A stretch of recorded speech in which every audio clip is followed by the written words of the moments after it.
my thoughts are going to involve preparing the next generation of communicators on the global front. It's truly important, and I must confess that the challenge of it makes my stomach churn. That's because I have read hundreds of reports about international collaborations that suffered from communications problems in homes and fields, marketplaces, communities, research labs, boardrooms, government chambers, and countless other settings. I have seen images tarnished by flawed approaches to communicating across cultures. I have seen exciting new information tools unused or used poorly because advisors or planners did not take something basic into account. I have fed stereotypes and advanced Western communications concepts out of place, not even realizing it. Here and abroad, I have led communication sessions for those whose settings I did not really know. I have felt the power of local knowledge, yet seen how local knowledge, especially that of women, gets overlooked when it could be a powerful partner.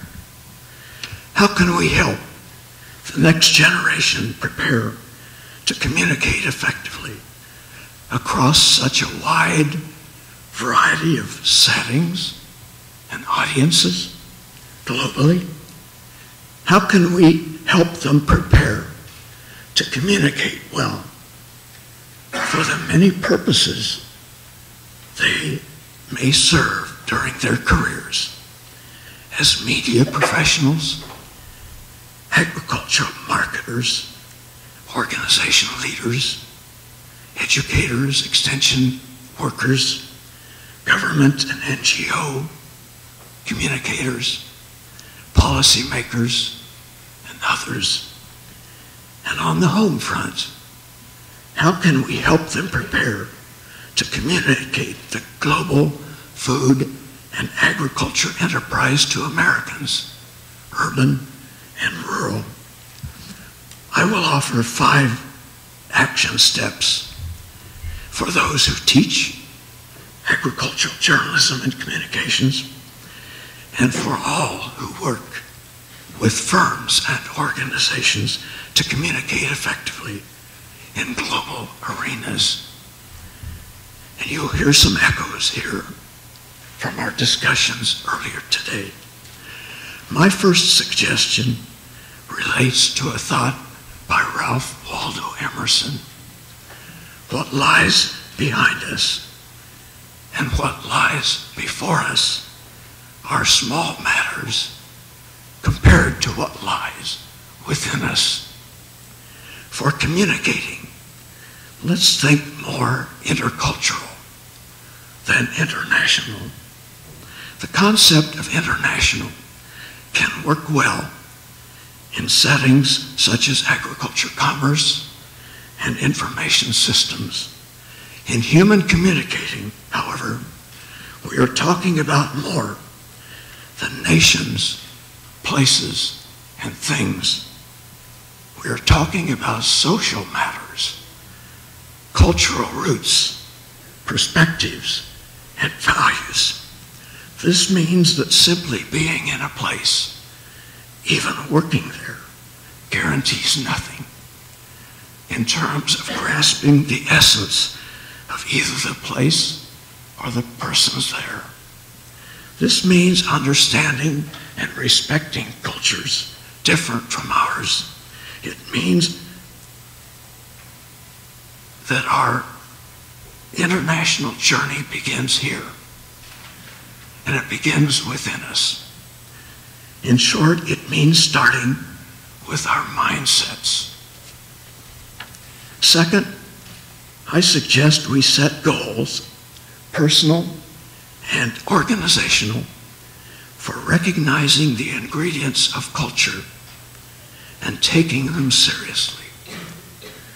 This is complex going because each setting and audience requires communicators to understand cultural differences, such as concepts of continuity and change, fate and progress, cooperation and competition, the roles of groups and persons, diverse languages, written and oral traditions, differing social structures and mores, religious, gender, and other dimensions.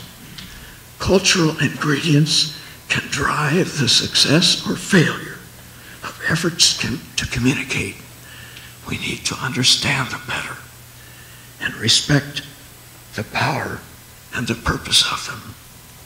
Third, I suggest preparing communicators whose thinking and actions begin not only with themselves, their organizations, and their goals, but also with the interests, activities, and goals of their audiences. Listening first. This is human communication 101. It is basic, but it's often overlooked, and especially in communicating across cultures. Fourth, I suggest developing what Albert Marshall described as two-eyed seeing. That is, see from one eye the strengths of traditional knowledge and ways of knowing and doing, and seeing from another eye the strengths of scientific knowledge and ways of knowing and doing. Understand, value, and operate comfortably in both worlds. This perspective broadens our view of what counts as knowledge, whose knowledge counts, and how knowledge can be used. It can guide us in communicating within cultures and across them. Fifth, all of us can help the next generation of communicators prepare in other ways. For example, we can help them develop skills across a broader range of new and traditional media, speaking, group work, and the rich mix of other ways people interact around this world. We can weave intercultural sensitivity into our agricultural, journalism, and communications courses. It can fit nicely into agricultural reporting, design, video, ways of using new media, ethics, audience analysis, and other topics. We can encourage them to learn another language and the culture connected with it. We can encourage them to explore international business and economics and politics.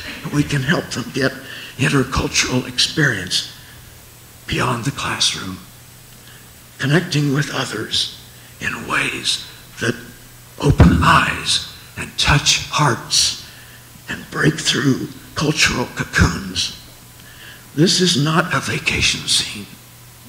Studies abroad, international exchanges, service in Peace Corps, UN volunteers, church work can work well. We can help them monitor international news networks and websites, connect with intercultural interest groups related to food and agriculture. We can help them intern with media, firms, and organizations in intercultural projects here and at home. It doesn't have to be abroad. many of you could add to this list, I know. The bottom line, I believe, is that today our talk about communicating well across cultures greatly outstrips our actions. Progress begins not with grander visions or bigger budgets or latest information tools, important as they are. It begins with greater sensitivity, care, and insight across cultures. On that foundation, communicators can build stronger plans and make better use of resources in promising new information tools at hand. Can a more potent combination of mindsets, insights, and skills succeed?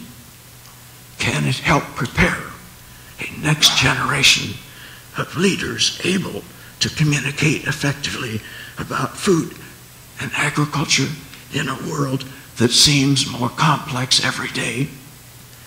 The hopeful Evans in me says yes.